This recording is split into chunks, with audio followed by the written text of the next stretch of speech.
Olá, tudo bem? Hoje nós vamos para a nossa quinta aula do minicurso Como Escrever para Crianças e Jovens. Esse minicurso faz parte da programação do projeto O Pequeno Vendedor de Chicletes e Outros Contos sem Fadas, incentivado pela Secretaria Municipal de Cultura de Uberlândia. Se você perdeu as aulas anteriores, é só voltar no começo da playlist. O link vai estar aqui na descrição do vídeo.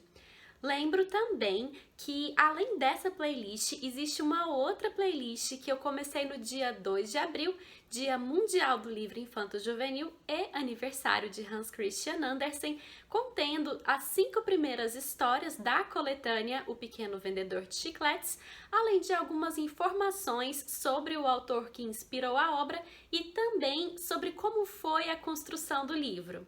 Na aula de hoje, nós vamos trabalhar com os dois últimos elementos da narrativa que eu me propus a apresentar nesse minicurso, que são o tempo e o espaço. Muitos escritores não dão a devida importância a esses dois últimos elementos, mas a gente vai ver como eles são fundamentais para estruturar uma narrativa, além de ver também o quanto eles são interligados. Como sempre, eu vou trazer aqui alguns exemplos para vocês e também, ao final da aula, vou propor um exercício de escrita, que se você quiser, você poderá compartilhar com outros participantes do curso no nosso grupo do Facebook. Então, sem mais perda de tempo, vamos à nossa aula de hoje. Bom, então vamos lá. Hoje, como eu disse, nós vamos conversar sobre o tempo e o espaço narrativos. Ou seja, vamos pensar em onde e quando se passa a história. Esse é um tema ao qual muitos escritores não dão a devida importância, pois ficam focados em criar bons personagens e bons enredos, o que, é claro, não deixa de ser muito importante. Mas pensar em tempo e espaço é tão importante quanto. Vamos começar então pelo conceito de ambientação. A ambientação serve para contextualizar o enredo. Sem ela, o leitor não sabe onde ancorar seus personagens. Por isso, acaba se sentindo perdido, sem saber em que época a história se passa, onde a história se passa ou quanto tempo dura.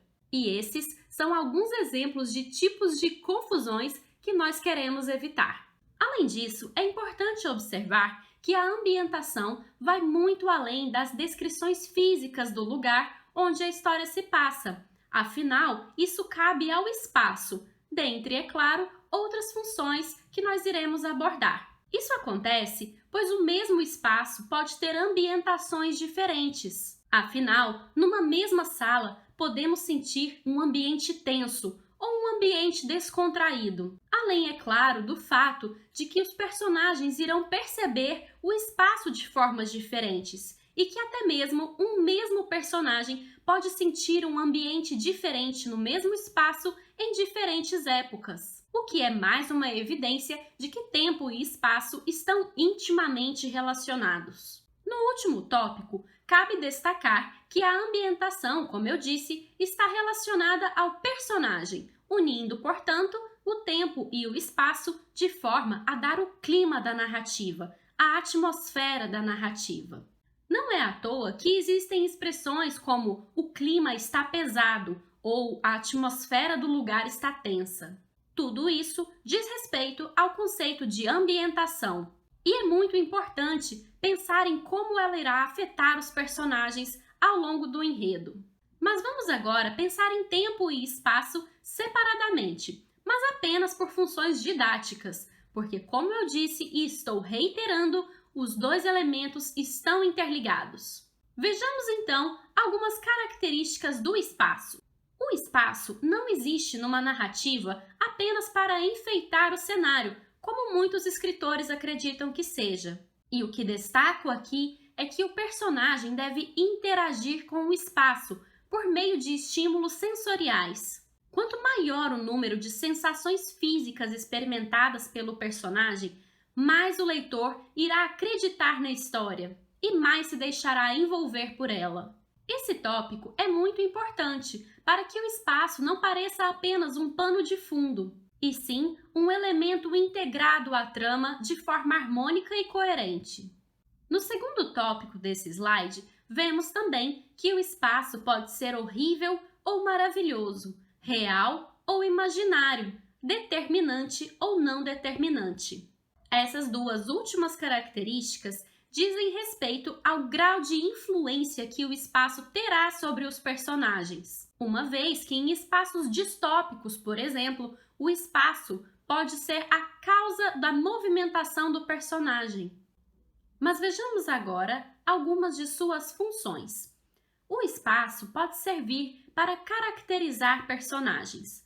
Isso significa, por exemplo, que um personagem vivendo em condições árduas pode acabar desenvolvendo uma personalidade dura ou áspera. No segundo tópico, listei a função de influenciar ou sofrer influências, ou propiciar as ações dos personagens. Pois, como eu disse, muitas vezes o espaço é o motor que move o personagem. Se, por exemplo, a sua cidade natal foi destruída, ele precisará sair desse lugar. E esse poderá ser o começo de uma história. No terceiro tópico, coloquei aquela que talvez seja a função mais óbvia, que é a de situar geograficamente os personagens. Pois, via de regra, os leitores querem saber onde se passa a história.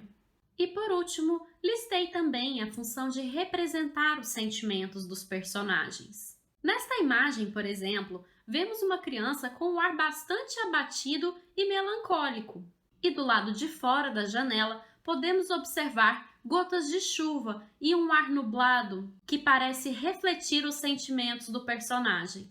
Esse é um recurso que já foi muito utilizado pela literatura. Portanto, tome cuidado para não cair em clichês narrativos. Uma ideia interessante pode ser a de representar os sentimentos do personagem de forma inversa, colocando um personagem chateado num dia muito bonito, por exemplo. Isso causa um efeito interessante, pois o contraste chama a atenção. É claro que o espaço possui múltiplas outras funções. Essas são apenas algumas das que eu coloquei para que a gente comece a pensar em quanto o espaço é importante para a construção das nossas histórias. Continuando a conversa, aqui achei importante destacar que ação e descrição devem estar balanceadas numa narrativa. Isso significa que você deve tomar cuidado para não passar muitas linhas, muitos parágrafos ou até mesmo páginas apenas descrevendo o local, pois isso pode acabar soando cansativo para o leitor. Por isso, minha dica é que você mostre para o leitor apenas aquilo que for relevante, ou seja, aquilo que tem uma função para a sua história. Uma boa ideia pode ser a de ir mostrando o espaço por meio das ações dos personagens. Dessa forma, você descreve o local sem para isso ter de parar a narrativa, o que a torna bem mais fluida e mais interessante. Vejamos agora um exemplo extraído do livro A Fantástica Fábrica de Chocolate, de Roald Dahl. Logo no começo do livro, vemos uma descrição da casa onde vive o personagem central, Charlie Bucket. E o trecho diz as seguintes palavras: a casa era muito apertada para tanta gente e a vida deles era muito desconfortável. Havia 2 quartos e só uma cama. A cama tinha ficado para os 4 avós, porque eles estavam velhinhos e cansados, tão cansados que nunca se levantavam. De um lado, vovô José e vovó Josefina. Do outro, vovô Jorge e vovó Georgina. O senhor e a senhora Bucket e o menino Charlie Bucket dormiam no outro quarto. Seus colchões ficavam no chão. Na época do calor não era tão ruim, mas no inverno o vento soprava gelado, rente ao chão, a noite toda e era insuportável. Observem como aqui o espaço não é descrito de forma cansativa, mostrando ao leitor apenas aquilo que é essencial para que a gente entenda qual é a situação na qual vivem os personagens. E essa descrição não é gratuita na história, pois veremos que ela servirá como um contraponto para reforçar o quanto a fábrica de chocolate é maravilhosa e fantástica. Passemos agora para uma descrição da fábrica em si. vista pelo lado de fora antes que Charlie Bucket tivesse a chance de conhecê-la por dentro. Era uma fábrica magnífica, maravilhosa. Tinha enormes portões de ferro, era toda cercada por um muro gigantesco, soltava nuvens de fumaça pelas chaminés e zumbidos estranhos saíam de dentro dela. Um cheiro forte e delicioso de chocolate derretido se espalhava por todos os lados, a muitos quilômetros além de seus muros. 2 vezes por dia, quando ia e voltava da escola, Charlie Bucket passava na frente dos portões da fábrica. Quando ia chegando perto, o menino começava a andar devagarinho, levantava o nariz para o ar e inspirava até o fundo aquele cheiro maravilhoso de chocolate.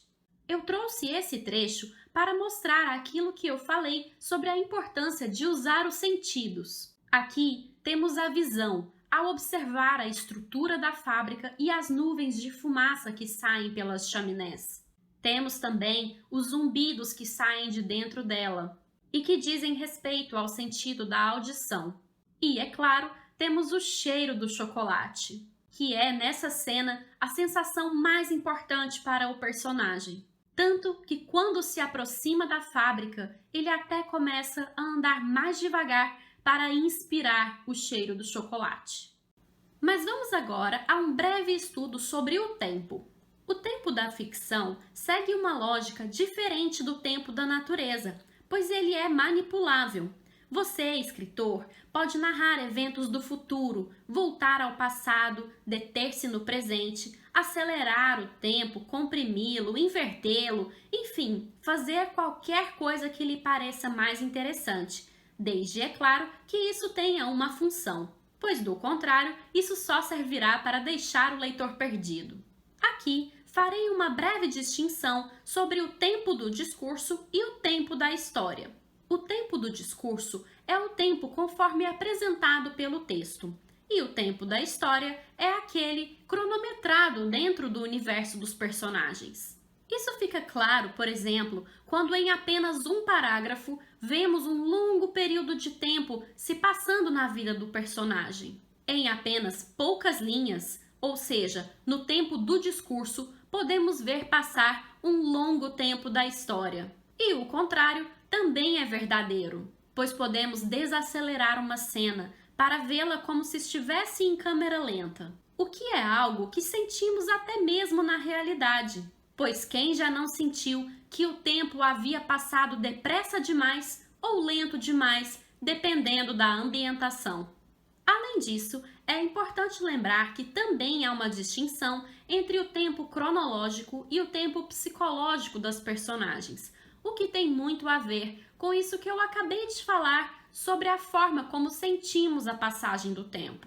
Numa narrativa, por exemplo, pode ter se passado apenas 1 hora, mas se essa hora foi passada pelo personagem numa fila de banco ou na cadeira de espera de um dentista, pode ser que ele sinta que se passaram várias horas, e isso é o que chamamos de tempo psicológico. O contrário também pode ser verdadeiro. Numa situação de tensão, como ao realizar uma prova, por exemplo, o personagem pode sentir que o tempo passou rápido demais. Aqui, vamos trabalhar com 2 conceitos que dizem respeito ao tempo: a duração e a ordem de apresentação dos acontecimentos. Comecemos pela duração. Listei aqui 5 recursos que podem ser utilizados para medir quanto tempo dura determinado acontecimento narrativo. O primeiro deles é uma cena, no qual o tempo do discurso e o tempo da história são coincidentes. Para entender este conceito, basta pensar, por exemplo, num diálogo, no qual aquilo que está escrito no texto, ou seja, o tempo do discurso, tem a mesma duração daquilo que está ocorrendo na vida dos personagens. Este é um conceito que fica bem claro no teatro ou num filme, uma vez que vemos os acontecimentos se desenrolarem diante de nossos olhos. O segundo e o terceiro tópico dizem respeito àquelas manipulações do tempo que eu já mencionei. No sumário, há uma compressão de um longo período de tempo em poucas linhas, ou seja, o tempo da narrativa é superior ao tempo do discurso, o que é o contrário do alongamento, quando o tempo do discurso é superior ao tempo da narrativa, como no caso de uma cena apresentada em câmera lenta. No quarto tópico, listei a pausa, que é um recurso que podemos utilizar ao descrever um local. É preciso atenção para que as pausas não sejam muito longas, pois do contrário, o leitor irá sentir que o ritmo da história está muito lento. Por último, listei aqui a elipse, que é um corte de um determinado momento da narrativa, seja porque aquele momento não é importante, ou seja porque ele é facilmente dedutível. Passemos agora para a ordem dos acontecimentos. Como eu disse na aula sobre enredo, uma história normalmente tem 3 momentos: a apresentação, a confrontação e o desfecho, mas eles não precisam ser apresentados necessariamente nessa ordem. Aqui temos, por exemplo, as opções de uma narrativa em média res ou em última res, sendo que a primeira começa pelo meio da história e a segunda começa pelo fim, de modo que outros acontecimentos vão sendo retomados, com a possibilidade de idas e vindas no tempo.